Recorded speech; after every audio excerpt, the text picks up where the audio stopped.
If somebody tells me visualize, I go, why? Like, how does it work? Like, if you ask me to visualize, like, why does it work? Like, why should I invest my time on that versus something else? If you're asking me to use affirmations, like, how specifically, why, how does it work? If you're asking me to emotionalize, well, what's happening in me that tell me I need to create these false senses of feelings? I want to know why it works. And why does it work, especially emotionalizing? I think that's something that people hear a lot. I talk a lot about embodying something, really feeling it. Yeah. But why does it work? Great question. It has to do with circuits in the brain and neurochemicals that are released. And so when we feel something, chances are that we're going to release dopamine in the brain, the feel-good neurochemical that activates the reward center of the brain. And chances are if we feel that and we have this positive emotion around it, and that neurochemistry is flooding our brain and our body with feel-good chemicals, we're actually activating the motivational center of the brain.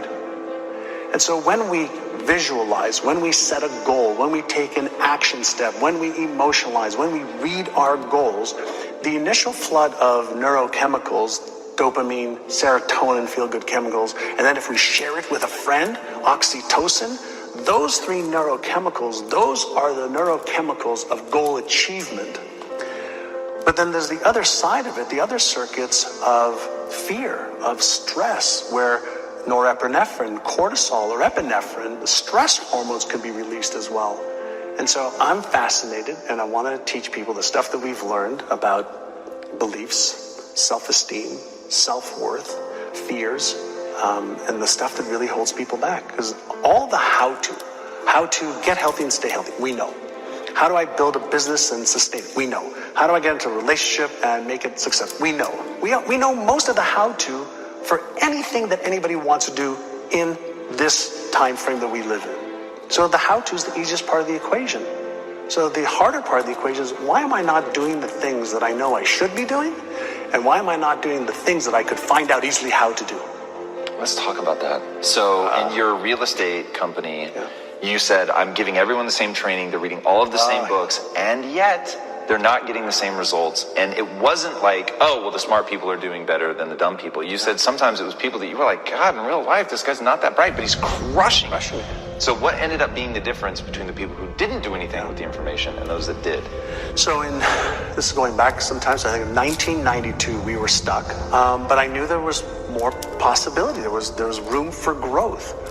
And I wanted to figure out if the stuff that I did in the 80s when I was a kid, that broke free, would it work with some of my agents? And so we took 75 agents, randomly. Agents said, hey, do you want to get into a 6-month program to retrain your brain, your subconscious brain, around your beliefs about what is possible for you to achieve, around your habits of what you have to do in order to achieve that.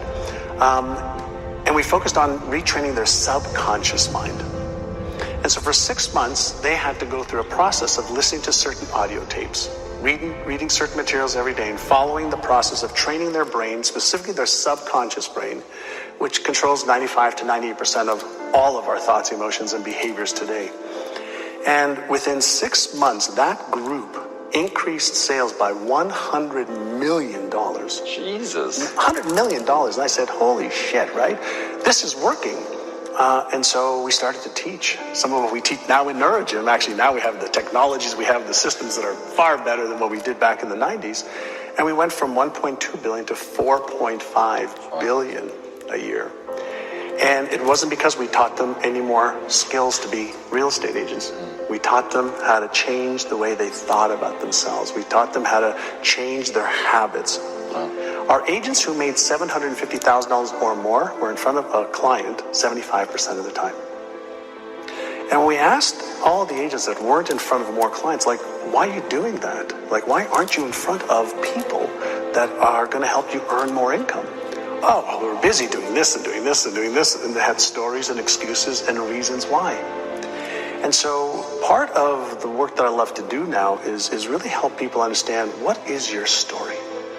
Like, what's the story you're telling yourself? Because we all have a story. We have a money story, a relationship story, a health story. We have a story for everything.